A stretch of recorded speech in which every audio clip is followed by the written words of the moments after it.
Good day, everyone. My name is Funmilayo Akinola, and I welcome you to Teenagers Consult again.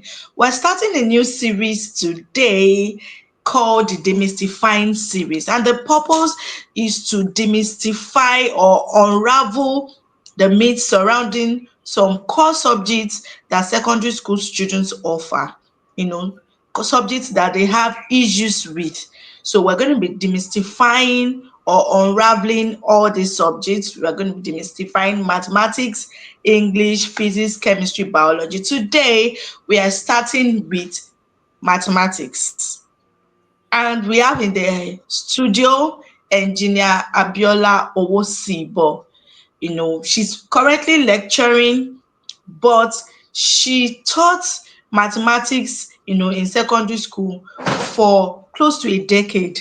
And I tell you that she is very good at what she does. She will make you feel like, studying mathematics in the university. The way she simplifies mathematics for me, I wished she taught me when I was in secondary school. And I'm sure you're going to learn a lot, from her today.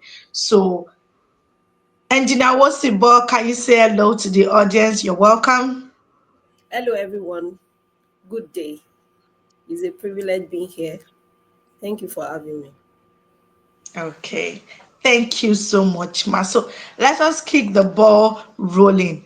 The first question is, why do so many students see mathematics as difficult, scary? Some students, the moment they hear about mathematics, in fact, some students went to the humanities department or art department because they don't want to have anything to do with mathematics. So why do we have so many students doing this? Well, there's always a mindset about mathematics, and it seems somewhat generational. It's like a set is passing into another set, and that's the idea that math is difficult. It's actually not difficult. When somebody tells a younger person mathematics is difficult, then that person passes it on to the other person. So it's a mindset. And then the rigors of dealing with too many numbers is another thing that scares some younger generations away from that subject. Thank you. Okay. So the solution will be to change your mindset, and that is why this program is coming up to change your mindset about mathematics. Thank you so much, ma. So in mathematics, is mathematics really about natural ability? Some people believe that some are just gifted, they are genius, okay, and they are the only ones that can be very good at mathematics. Or can it be something that everyone, can be good at? Everyone can be good at mathematics if you take it at your own pace. It's not only for the endowed. It's meant for everybody, but everybody needs to discover themselves in this subject. Discover your level of learning, discover your level of assimilation, discover your likeness for that subject, and then make sure you develop an interest in the teacher that is teaching you. That is actually the beginning of the solution to it. If you do not love somebody that is teaching that subject, you cannot understand it, because it starts from the likeness of that person taking the subject. And then making up your mind to give it all it takes, it actually requires some dedication and commitment. So every student Thank should be you. ready to do due diligence. Thank you. Oh, thank you so much, ma. Okay, I know that the first question I asked was around a particular myth about mathematics. Now, what are other myths around mathematics that needs to be debunked? Okay. Other myths about mathematics is that Yeah. some people believe it's actually meant for science students, and that is why majority of students run away from the science department, which is what you mentioned the other time. Is whether you are in art, in the humanity department, or you're in commercial department, whatever is your field of study, you need a knowledge of mathematics. There's a reason for which the scheme of work has been programmed for everybody to have it, and it's even a requirement for in any higher institution admission that mathematics you must have it, at least a C in Yeah. mathematics. It is one of those myths is that people believe, or let me say students believe, that is actually meant for the self-endowed, the gifted, is meant for those people in science class. And then maybe some people will even have the mindset that I'm not actually going to need it. If I'm going to study law, I'm not going to be dealing with numbers, so I do not need it. And that shifts their interest away from those subjects. So these are the things we need to work on. We need to ensure that we do not have this mindset. Everybody should learn these subjects with an open mind, and that is what will make it easy. Yeah, thank you so much. Now to my next question, which is how I think this will help teachers and both and parents. How can we make learning mathematics fun and engaging? We can make mathematics learning fun and engaging by using the real life, creating a real life scenario, like I used to do. I still do that because I still deal with mathematical based subjects. Engineering is a mathematical based course. And then in teaching all this, you need to look for real life scenario that you can create. You start you the actual thing about teaching is moving from what you know to what you don't know. You will see that majority of the topics begins from the simple things that we have learned in our basic mathematics, then it moves on to the complicated ones. So one of those things that teachers can do is to create a real life scenario. Look for things around. Everything around us is mathematics. Everything around us is mathematics. I Can can you give begin us a large example to that, ma? Everything now. around us is Everything mathematics. around us is mathematics. As I'm sitting down, Wow. I am Okay. sitting down now, you are sitting down. I can Okay. ask a question that at what longitude and latitude are you seated? What is the length of the seat that you are, the chair that you are sitting on? You see, I'm beginning to create, I'm beginning to generate mathematical knowledge from it. I can look Okay. around and tell you what are the basic shapes that made up your environment or that you can see in your environment. My screen is rectangular. It has the length, it has the breadth. By the time you begin from what students can see around them, it will really interest them. You can't imagine telling them to bring a cup of rice and you are telling them to count. I'm sure that is uncountable, but actually it will interest them. You can even begin to tell them, okay, when you get home, take a cup of rice, get a weighing balance and weigh it. In that respect, you get it in kilogram. It's still part of mathematics. It's still part of measurement. So when you start from things that happens around them, okay, you can even ask a student, the distance between your house and the school. What is the distance between your house and the school? How long did it take you to get to school? By so doing, you can tell that student to calculate his speed.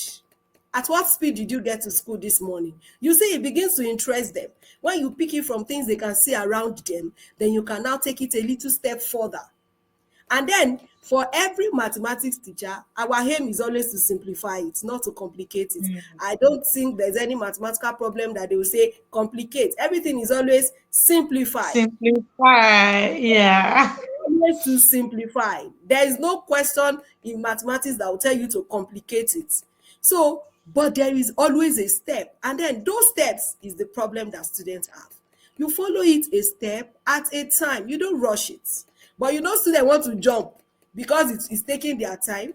They do not have that patience. They want to jump. 2 times 1 they know is equal to 2. For example, if I'm saying 2 times 1 bracket raised to the power of 2, I expect that student will solve whatever is in that bracket first before going to First. deal with the power. You understand it? So it takes a Yes. step at a time. If a child is going to start working, it begins by taking a step. So that is what Mm. mathematics is all about. Thank you so much. Solving what is in the bracket first. I remember the board mass. So the first Yeah, one is bracket. Thank yeah, you so much. And while you were even talking, I see that the curriculum has even been designed to teach young adults life, because even in life you need to go through process, you need to yeah, go through steps. So some of the things, maybe when you become a medical doctor, you don't necessarily need to solve quadratic equation in the theater, but the process of going through the surgery, and the steps you used in answering mathematical questions is like a Yes, training ground. yes, Like a yes. training ground. Thank you so much, ma. Now, so to writing exams, mathematical exams, what are the common mistakes that students make, whether in school exam or WAEC, NECO, external exams like that? What are the common mistakes that students make when writing mathematics exam, and how can they avoid these mistakes? Thank you. The common mistakes are: number one, their inability to understand the question. If you don't understand a mathematical question, you cannot solve it correctly. That's number one. So you need to do due diligence to take your time. There is no point rushing at it. Take your time, understand the question first, especially word problems. You know what problems Mm, comes in form of sentences, and they tell you derive a yes. mathematical equation from this. Once you do not understand the word problems and you make a mistake, you don't get the right answer. So the first thing is for students to understand the question first and then take your time. Like I said, a step at a time, a step at a time. And then one of those things I discovered is that students tend to make mistake as they proceed. If you are marking, what we mark is steps. Sometimes a student may not even get the final answer, but you discover that he or she is has started getting the step from the beginning. Maybe at a point he got distracted or he got tired. So one of those things that I want to tell the students is that they need to learn persistence. Persistence, Okay. concentration, and perseverance. Sometimes it could be burdensome. Sometimes it could be discouraging. You are solving a question, is like it's becoming endless before you get your answer. For example, if you are solving questions on quadratic equation and you cannot, it's not something you can factorize. Let's say you have to use this, what we call almighty formula. The formula itself is discouraging, but you need to take it a step at a time. You need to take it a step at a time. And then as you take it a step at a time, ensure you move 3 steps backward to confirm what you have done if it's correct. Because sometimes students will just do it straight and they tell you they are done, only to discover their error as you are marking. So taking your time to understand the question, taking your time to do due diligence to each step, and do not omit any step. I think I'm Okay. beginning to talk about the solution now. Your Yeah. ability not to omit any step is a way forward. And then when you are done, don't just rush to submit. Go over Yeah. what you have done from the beginning. Very And important. then it makes it, sometimes you discover that, yeah, you wanted to write 20, you wrote 2. Yeah. Definitely your answer cannot be the same. So it's something that really, really calls for your full attention. It's not something you do with divided attention. It's not something you do. Maybe you are doing an assignment in mathematics, and then your mind, you had a mind shift. Students can have mind shifts. As they are teaching them, their mind just shifts from what they are doing. Even in exam, it happens. You will see a student, while you are marking, you will know that this person had a little distraction, a little tilt from what the person has been doing before, is definitely going to mess it up. So perseverance, focus, dedication, understanding the question itself, and going through everything you have done from the beginning to the end is what makes a success for any mathematical exam. Thank Thank you. Yeah. So, aside from missing out the steps, is there any other mistakes they make? Yeah, some get discouraged. You see that it's discouragement that actually setting. Maybe the Mm, student does not understand the topic very well, and the question okay. is compulsory. Sometimes when you have options, when you have to pick 2 out of 3, it's still easy. Maybe you still find your way around 2 questions that you can answer correctly. But when you now discover that you have to answer all, and you do not have a mastery of one of the Yeah. topics, it becomes a problem. And then what Yeah. I tell students is, don't start with the one you don't know well. Start with the one you know most. So, Well, yes, the one you know very well, start with it. And sometimes it's even possible that the so-called brilliant students and genius that we talk about, Sometimes they discover that, this question I've solved it before, but because they are too eager, overconfidence, they end up missing it. So Yes. it's really not a game of I'm good, I'm brilliant, I'm a genius. If you are not Yeah. careful, you will still make mistake. So it calls for you to calm down. They say calm down. You calm yourself down. Even when something within you is telling you, it's come and move on. If you make a mistake in the formula, that messes it up. So most students don't have a mastery of the formula. And mathematics, you can't do without formula. Once you don't know Yeah. the formula, there is no way forward.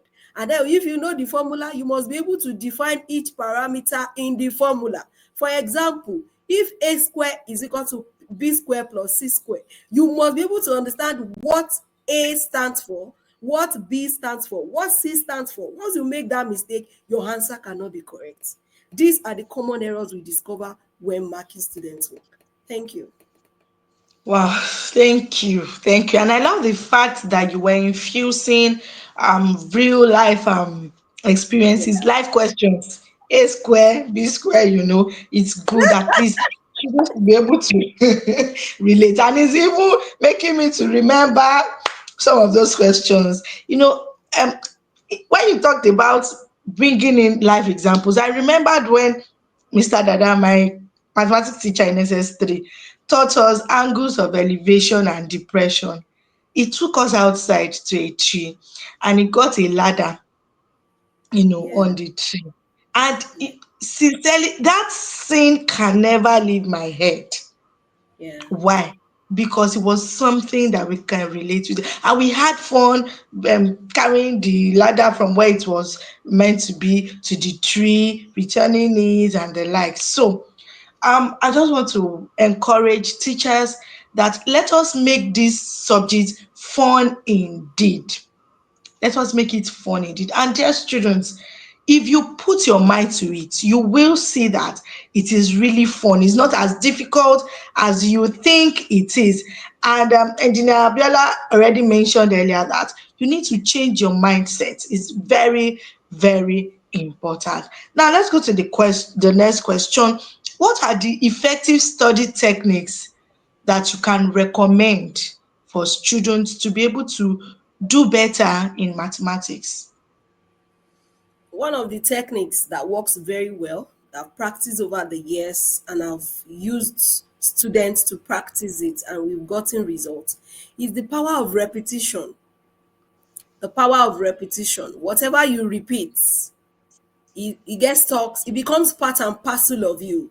I remember as an engineering student in school, there was a semester I had a course that had over 50 formulae, and I needed to use those formula those formulae to solve questions. But the lecturer said he was not going to provide those formula for us, so I needed to put them straight in my head. And then what did I do? I told myself I need to, one way I must know this. So I wrote it on paper and I stuck it around my room everywhere.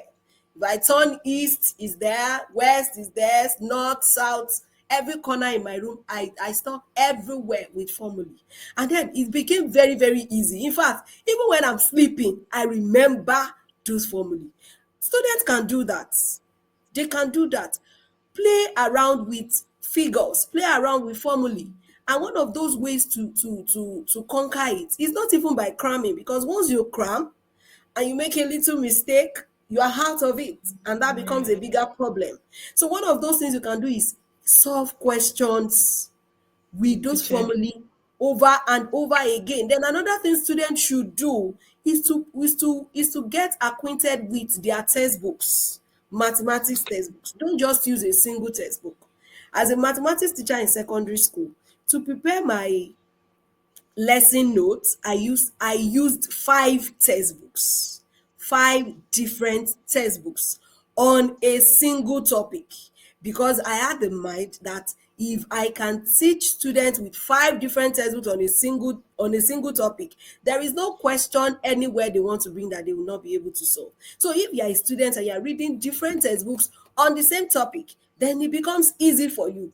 The questions may not be structured in the same way, but as you practice them, you even understand how questions are structured on a topic. Once you Differently. see, yes, once you see a particular question, you will know that this is the topic and this is the formula applicable. So the power of repetition, doing it over and over and over and over again.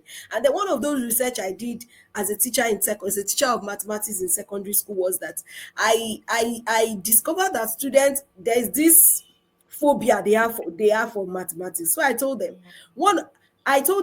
there are steps to conquer that. I said one of the ways is to like the teacher. I told them I wasn't trying to canvas that you must like me, but because I'm your math teacher, you don't have option than to like me. And I also made myself likable, because it's one thing for students to make up their mind to like a teacher. It's another thing Yeah. for the teacher to make himself or herself to be likable. So I made myself Yeah. likable.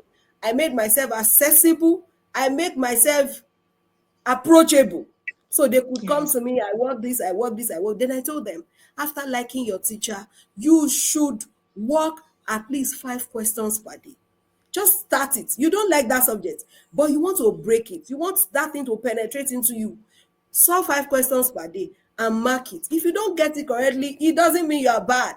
That you are even solving a question over and over again is building your persistence, is building Mhm. commitment for that subject. In fact, when you're solving such question in the exam and there's a mistake, you will know that there's a mistake somewhere, because you are so used to it. So the power of repetition, regular study. Then I told them, as you solve a question and you don't get it, try different approaches. You will discover that while you are trying it, you get it. And then before you know it, the genius in you will emerge. Thank you. Thank you. Thank you so much. Do you think that there is need for do you think that having affirmations can help one who is not confident in solving math, or who is afraid or has phobia for mathematics? Do you think it can help? It will help a lot. It helps a lot. Affirmations. I've had courses in school, at the beginning of a semester, and you're doing a new course, and somebody comes to you, maybe a senior colleague in the department comes to you and says, so lecturer, it's so difficult. In fact, nobody can make A's. And I told myself, if nobody will make A, I will make A. If it's only just one person that will make an A, then I'll be the person. So I started telling myself on daily basis, you are going to have an A. In fact, I wrote out all the courses, I wrote out the grade I wanted. I put different copies in different accessible places. Do you know they came to pass? There are days I even tell myself, it doesn't matter how difficult it goes, I am going to make it. It doesn't matter how difficult it goes, I know this subject. While you are saying that, everything begin to work together for you.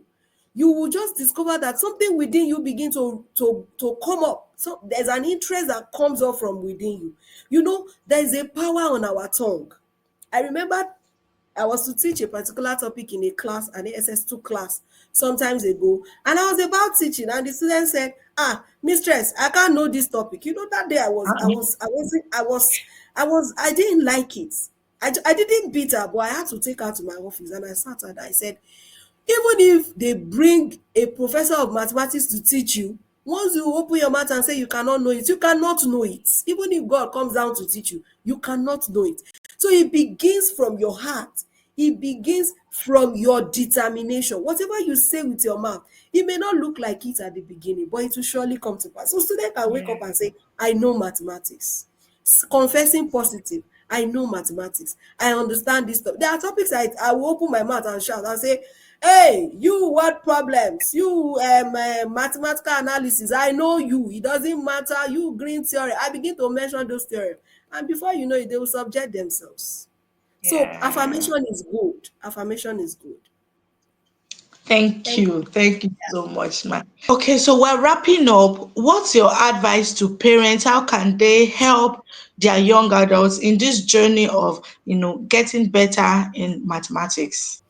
Parents can help by providing understanding your child. Do not compare your child to any other child. In fact, don't compare one of your children to another one.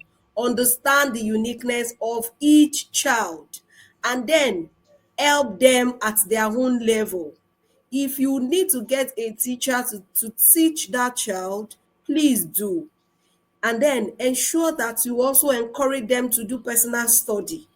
Do not teach them their assignment. Let them do it themselves. Those are one of those things that parents do. They bring home assignment because they are still in the primary school, because you do not have time to sit down and then monitor them. You solve the questions for them, you tell them to copy into their notes. By the time they get to school, they won't be able to do it.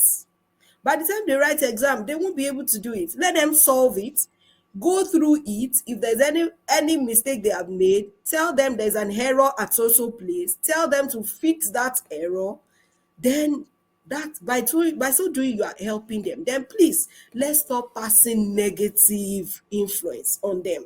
Let's stop telling them, mathematics is difficult. In fact, some parents will even tell their children, oh, even when I was in secondary school, I did not even know it too. So you have taken after me. Don't worry, you go to art class. All of us in our house, we don't know mathematics. No, you might not even be a lover of mathematics. You might not be extremely brilliant with it, but encourage the younger ones. Don't pass this notion that is difficult. And then whatever you pass to them is what you see, that environment makes a child. If you're always talking Yeah. negatively about a subject, it's going to have an impact on those children. In fact, sometimes my children will come home and say, this topic is difficult. I always tell them, there's no topic in this world that is difficult. Even though in my mind, Yeah. I know this topic is difficult, I'll tell them, there's nothing that is difficult. It's you that is seeing it that way. If you look at it with the second eye, you will see that it's not difficult. So we should create an enabling environment for them. We should create a positive environment. Let our influence be positive, so that that will be a drive for them, that even when they are finding it difficult, they will be able to encourage themselves, pick up themselves and move on, so that we don't discourage them. Sometimes it's some parents that will discourage their children. That child is even trying to pick up. The parents will say, don't beat her. He took after his father. Things like that. The child will not say, my mommy said I took after my father, so I don't need to worry. After all, my father is working in a big place now. You understand? It reduces the potentials of those children. We should be able to help them with that. And then if we see their academic performance, let's try and help them at their own area of weaknesses. Let's not rush them. If a child is in, for example, if a child is in JSS 1 and he cannot solve some mathematical question for primary 3, there's nothing bad in you bringing a primary school teacher to teach that child at home, so that the child will be able to pick and then be able to measure up with his or her needs. Yes. Thank you. Thank you so much. So, lastly, is there any other additional thing you would like to, or information you would like to pass across to these students at any level as it relates to mathematics?